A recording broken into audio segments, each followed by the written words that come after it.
Okay, so I think we are live now. YouTube is connecting, and all that jazz. Just making sure that I actually can see the screen on my end. And if you guys can see me and hear me, that would be, if you could let me know in the chat, that would be great. But yeah, we are just about to get started here in Chichester. We are in Priory Park, and today is the last day of the Roman Festival of Chichester, where we have actually a lot of celebrations. We are hopefully gonna see two of the events that are put here by the Novium Museum, which is the main museum here in the area of Winchester, in collaboration with Lake to Augusta, which is actually the one of the best Roman reenactment groups here in England, and actually the gladiator show they're about to put on is renowned all over Europe. So we are going to be seeing that in a moment. They are just getting ready over there. In fact, I'll turn the camera around so that you guys can see. So we are right in the middle of the park itself. And then over there we will go that way in a moment. We have the Roman encampment and a few other things. The festival itself also has an archaeological dig and a few other bits and pieces, which I'm going to see if I can get us to in a few moments. Hey, Catherine, lovely having you here. So yeah, at exactly 1:30, or well, exactly more or less that it is with these events, there is going to be a slave auction right here. Hey, Julie, how are you? Thank you so much for joining us.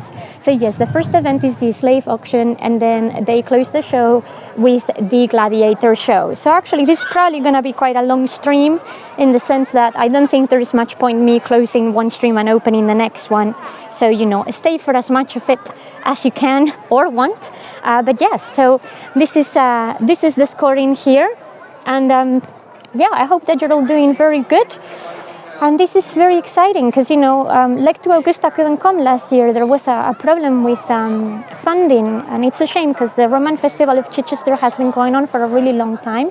Chichester itself, by the way, is actually a Roman town, a Roman settlement originally.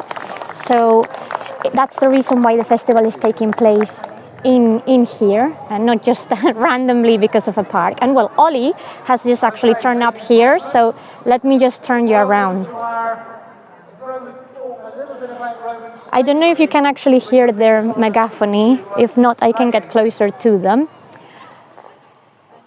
Roman slavery in general, is a contentious issue nowadays, and some institutions even, believe it or not, ask us not to talk about it.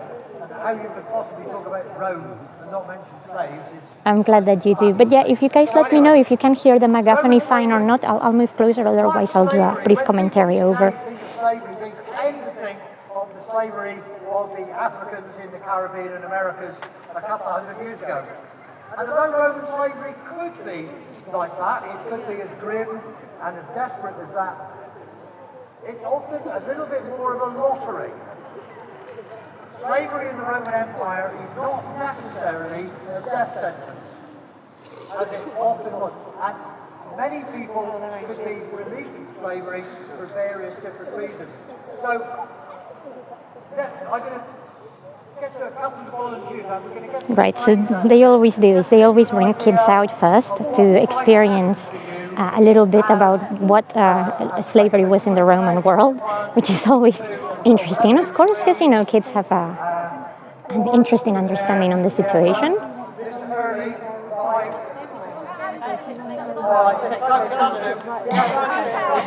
Kids fighting.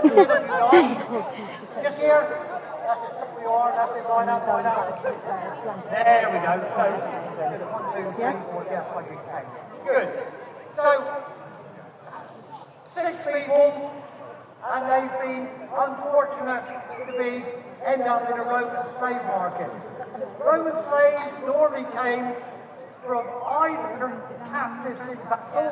If you were foolish enough to take on the Romans in battle, and you are defeated, which they normally are, then you, if you survived the battle as a warrior, or your family when we overrun your village or town, the women and children could be taken into slavery.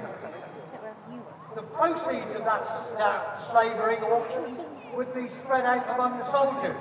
The women soldiers would be considered a bit like a bonus. if you like, and often expected it. I may try to actually move to the other corner, which is a little bit less busy in a moment. So if your mother is a slave, so are you when you are born. And the other main way of coming into slavery is to be sold into slavery by other people. Britain is one of the places that the Roman note produces reasonably good quality slaves. So the next time you lot are moaning about Roman slavery, just bear in mind that it was your own people that was selling you to the Romans. It was other Britons selling Britons to the Romans into slavery. So these 6 people, they find themselves in a slave auction. Okay, so what might happen? So for those of you just arriving, we are just waiting for the Roman slave auction to begin, and therefore they're doing a little display with kids in here to teach them about what slavery was like in Roman times. By a Spanish lead mine owner, and he's going to spend the next 5 or 6 years slowly worked to death in a Spanish lead mine where they're either going to die of exhaustion or disease or lead poisoning or some other rockfall or some sort. So life for this poor slave is short and brutal, and that's the end of you today. And that poor kid must be traumatized. Has been sent to a lead mine in Spain. So, that's the brutal end of it. Let's have a look here. Now, next one, slave. This one is booked by a farmer. Not any sort of farmer. Some of the Roman landowners are super wealthy people. Wealth beyond what you can imagine today. Even Elon Musk and people like this would pale into insignificance to some of these wealthy Roman landowners. He's been bought by one of the farms. These are mass production farms. They've got thousands of slaves, and all of the slaves are here we go. This poor little kid is going to go into a farm. Or any other, working sheep, if you like. This guy is basically worked to death. 10, 15 years he might last, but unfortunately the medical care is nominal. They don't really care because they've got 10, 50 years for a slave is not bad going, particularly at that age. So we support the little farmer. Here we go now. He just muttered under his breath, "I'm gonna save you." Yeah, all right, we'll take this young lady. Now this young lady is also bought by a farm, but this is a smaller farm, owned by an individual. They've only got a few slaves, so the slaves are more valuable. More importantly, this slave shows an aptitude for farming. So, after a while, they start being given more responsible jobs. The farmer starts to rely on them after a while, and they almost become a bit of a farm foreman, and would have had slaves under them. They'd have had slightly better accommodation. The farmer might have given them some pay now and again, so they could go and buy something nice for themselves. And so although this person dies in slavery, it's slavery where they're not too badly off. They've had half-decent accommodation, they've had a bit of money. Can you guys hear the megaphone okay? We're just having some problems with the wind, so let me know if it's not coming through just right. Go where you're alive, when you eventually go. Still working their way down now.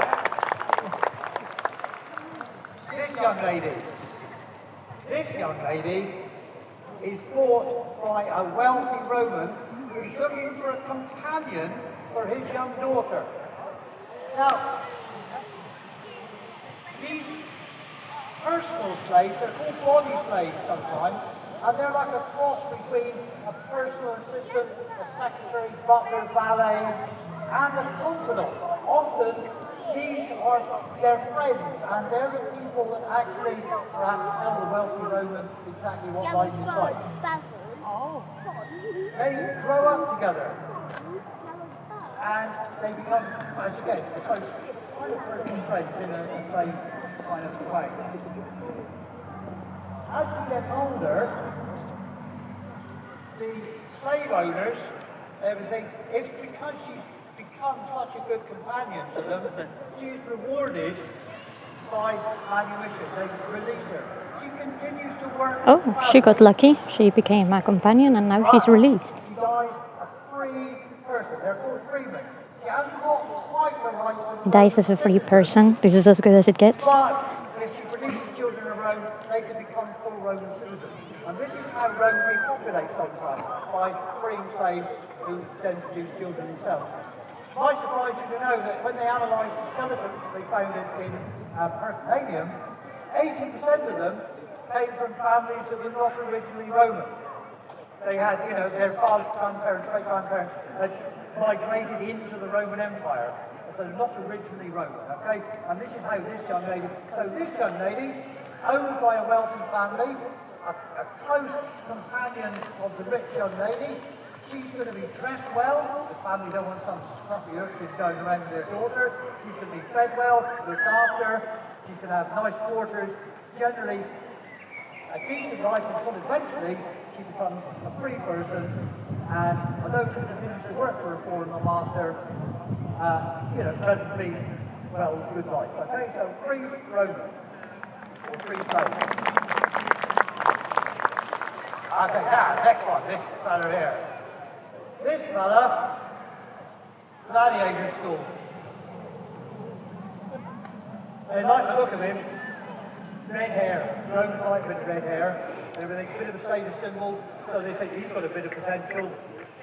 Big staffer, yeah, gladiator school. Trained up as a gladiator. Okay. Goes out to the arena, first fight, and he's dead. Straight into a gladiator school. First fight, he dies. Oh well, that's the life of a Roman slave. You're going to hear more about gladiators in a minute, but again, gladiator fighting perhaps isn't quite the way it's shown in the movies. Not all gladiators died not every time there's a gladiator fight somebody dies, but sometimes very wealthy Romans could afford to kill gladiators, and I'm sure there was accidents. This guy, I'm afraid he's an accident, first time out, he's dead. This guy, here he is. This one is also bought by a gladiator school. Strapping young lad like this, look at the muscles here already. He trained as a gladiator, and in fact is quite successful. So successful that he gets special quarters. He starts earning his own money. Every time he fights, he gets a portion of the winnings. He's also popular with the ladies. Because although they're slaves, they're also kind of sporting heroes. Oh, the chat just came on, Catherine, so thank you. So his owner is not going to want him to die in the fighting because he draws the crowds in. He's a good entertainer. And this is possibly what makes a great gladiator. It's not his ability to kill, it's his ability to entertain. And that's what he's really good at. So he's earning money, he's got girlies flocking at him when he's going in and out of the arena all cheering and stuff. He's earning a lot of money. And again, eventually, he earns his freedom. He's given what they call the Rudius, the wooden sword, the sign of freedom. And again, he might go on to become a gladiator slaver, some of them even say gladiators. But he ends up a very wealthy, free Roman. Well done, young man. Woo! He survives. Well done. So, as I said originally,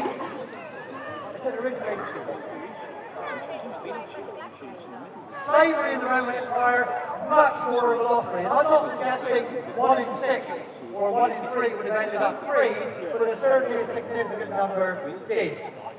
Now, why do I talk about slavery? Because you can't mention Romans and not talk about slavery.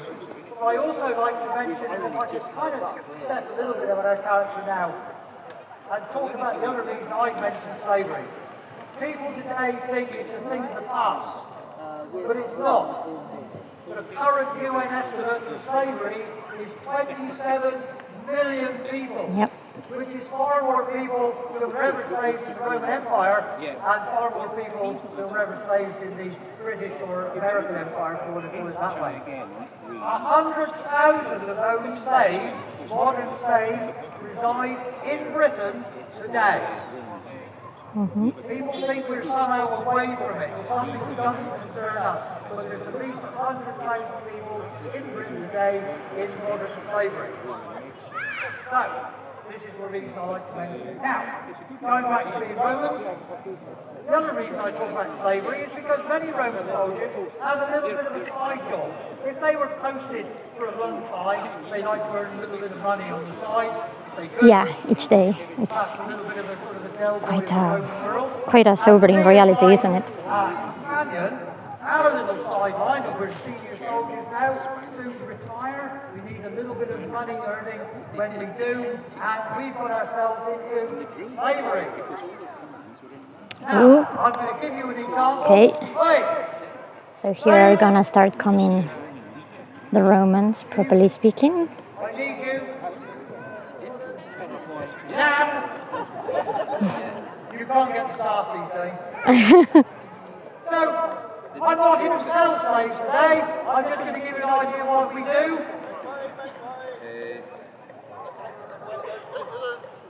Now, me and my companion here, we specialise in domestic slaves and potential and live gladiators. That's what we do. I've got three of them here, so you can see now, they're all labelled. You have to label your slaves. It's like buying a second-hand car in modern terms. I can't sell you a dud. If I do, you can come back and get your money back. It's not completely free for all. You can see their label. If they've got any There is James, by the way, the guy in the blue shirt. Okay. This one, for instance. Okay. Proper pay. Controlling that one does. So, and I'd have to tell you that. So we took that one on, and we sell it at a very reasonable price. Then you take, once I've told you that she's a real nuisance, that's up to you then. The other two, we've got a couple of penalty gladiators here. We've got the ladies, and remember, ladies, if you're interested, you don't have to buy them as gladiators. You can buy them as practical bodyguards or anything else you want them for, if you like. We've got children present, so we're not going to delve too deep down that line. The R-rated section of Roman slavery cannot be fully covered today because of our general young audience. Like what it is you're going to buy later on. Okay, so this is what we do, and this is our gladiator stock at the moment. If anyone's interested. Yes, madam, what can I do for you? But we're not really supposed to be selling today, but, well, if I can... what are you looking for? Well, which of these do you like the look of? Have a poke if you like, have a poke in the rod. Just gonna go and inspect them, very important. Checking the hair, checking the teeth and the nails, normally to check if they are good quality, their health, mostly. Yeah, this one's Britain, so a bit illiterate. I nearly got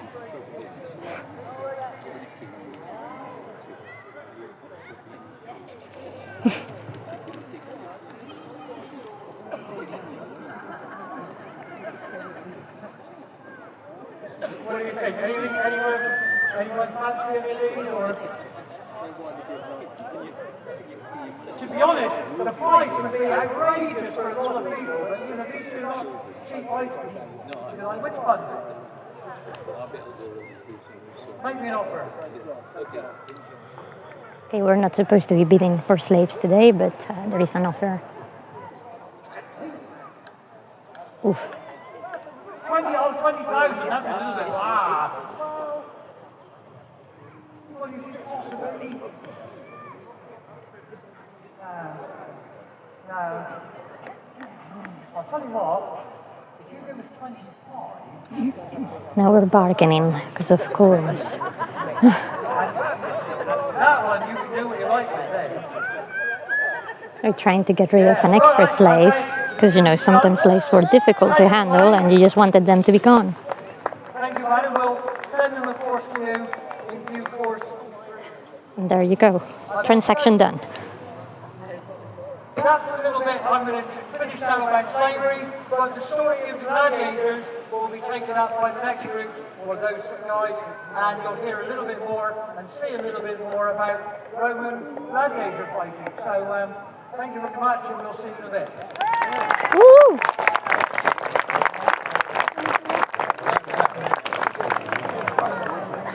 Okay, so the gladiator show is going to happen in about half an hour. While we wait for them to come back here, James will be actually doing one of the fights, so it's going to be very good. And while we do that, I'm going to show you around all of the other facilities that they have here in the actual Priory Park, because they have a bunch of other stuff. This is also much, oh my God, Julie, yeah, I appreciate this maybe hitting home for some people, but I hope at least it gives some, I don't know, perspective, right, in terms of how far we've come, or maybe not how far we've come.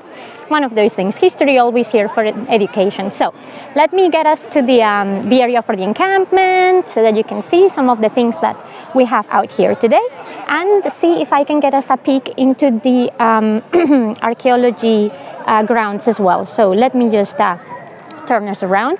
So this is actually Molly, one of the members of the club, and as you can see, these are traditional crafts.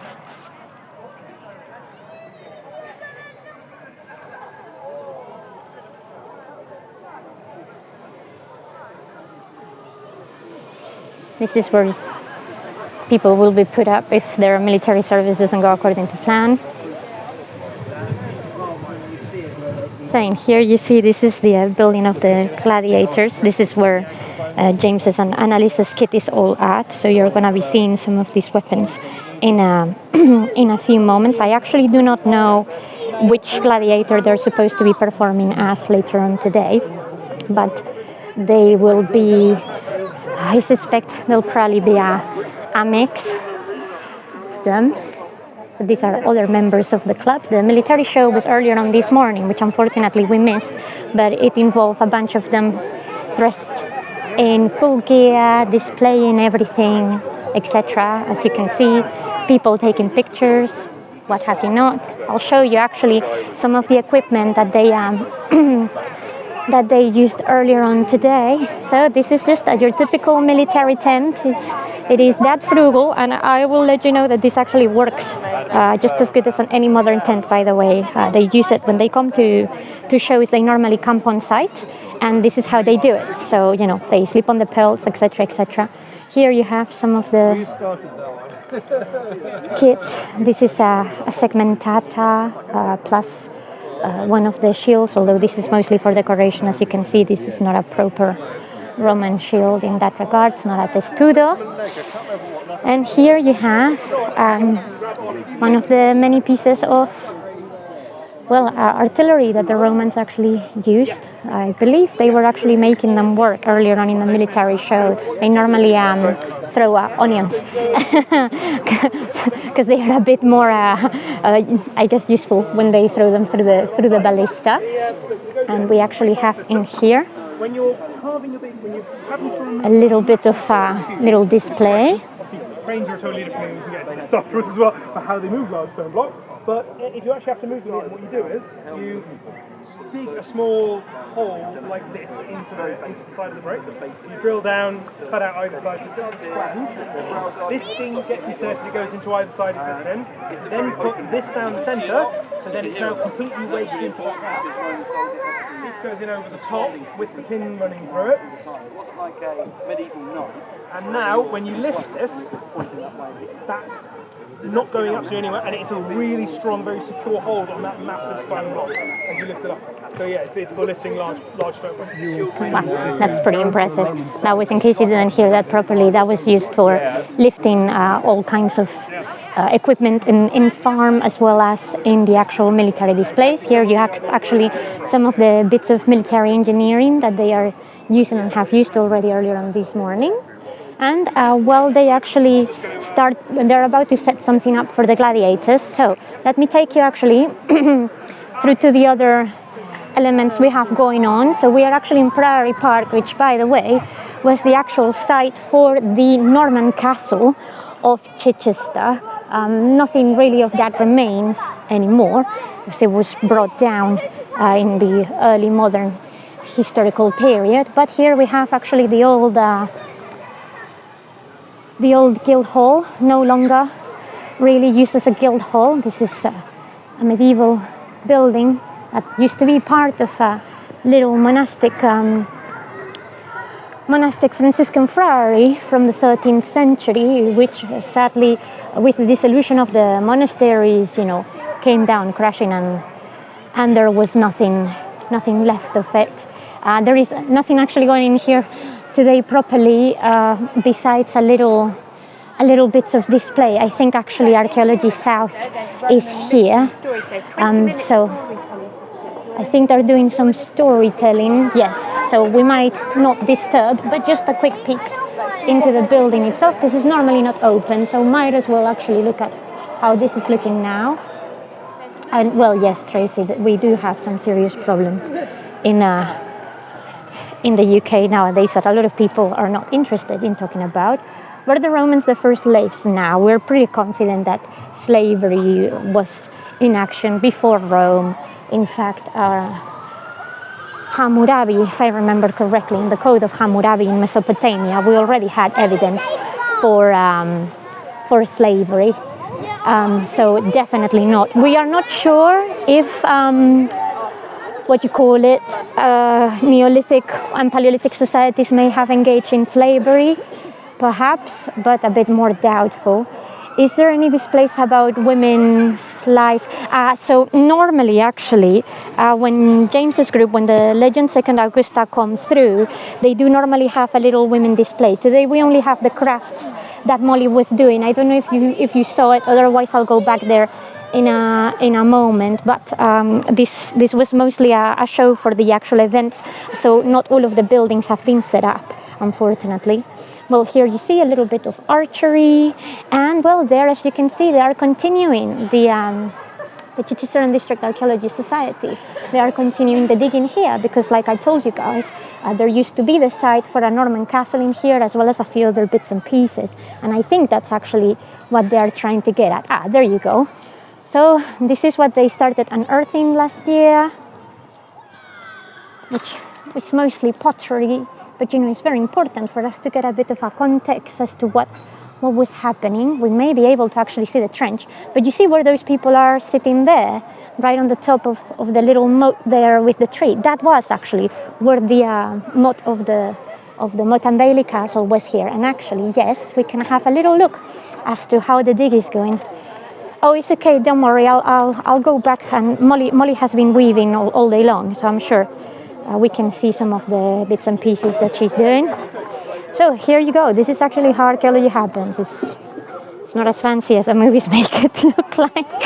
It's just a lot of dirt, a lot of hours where you literally are doing nothing but working with a trowel. If the soil or if what you're looking at is very, very delicate remains, instead you actually have to work with a toothbrush or small brushes like that, because otherwise the chances of you breaking what you may be finding is actually difficult. So the different layers are, of course, the strata. You can normally tell the period of a site depending on how the soil looks like, the sediment and whatnot. And we reckon that this is the medieval layer as far as we are concerned. I'm just waiting to see if we can find a little site so I can show you what they've just unearthed properly. I thought about going in this field. Well, the Chichester Archaeological Society actually does a lot of work, Julie, so if you're relatively local, I'm sure that they would love to, show you around. So here we have, as you can see, buckets and buckets and buckets. but that is actually, as you can see, a little bit of Norman masonry that they've just unearthed. Not really sure exactly what this part of the castle would have been, but given the location, as you can see, the moat would have been down there, probably an entrance to the bailey, a basement, something like that. And as you can see, they're working on another trench over there. So it's actually really hard work, because you need to remove all the topsoil first, which is what you see here. And normally this often can be done not by hand. I mean, sometimes if you don't have other way of doing it, then you have to just literally bucket it out. But normally, if you're lucky and you can get access to a proper digger, the topsoil would be removed by a digger, properly speaking, and then the rest of it normally is done by hand. As you can see, the buckets kind of keep on going back and forth, back and forth. This is a relatively small team because the majority of the people working in here today are volunteers. So we do have paid archaeological work in the UK. Problem is, as you know, the state of the humanities is, not looking so good. So a lot of our archaeological departments are actually closing down, and it's thanks to, societies like these ones that we can actually bring back some of these sites and unearth our past to be able to, have access to these resources that otherwise we would be losing entirely over time. So it's very important when councils and museums like Chichester City Council and the Novium, which is the museum that has been organizing the Roman Festival, are putting their own pocket money into this, because otherwise, it's just up for grabs in terms of what any private developer or a bigger company of what we call commercial archaeology would do. Because you see, there's different types of archaeology, and commercial archaeology is normally the most abundant, at least currently in the UK. They are essentially contractors that go to places where some kind of work is being done, like, I don't know, a motorway, an extension of a warehouse, whatever. And then they need to do an archaeological survey if it's suspected that there may be, sediment in there, to actually figure out whether they can dig or not safely to do the rest of the work. So the archaeologists sort of go there as a, foolproof, so to speak.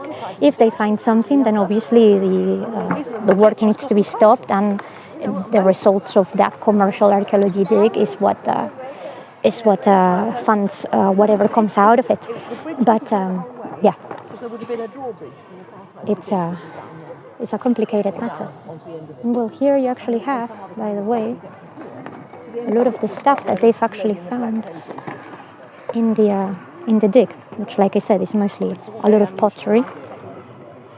I think I just heard this lady mention that they think that they have actually found a drawbridge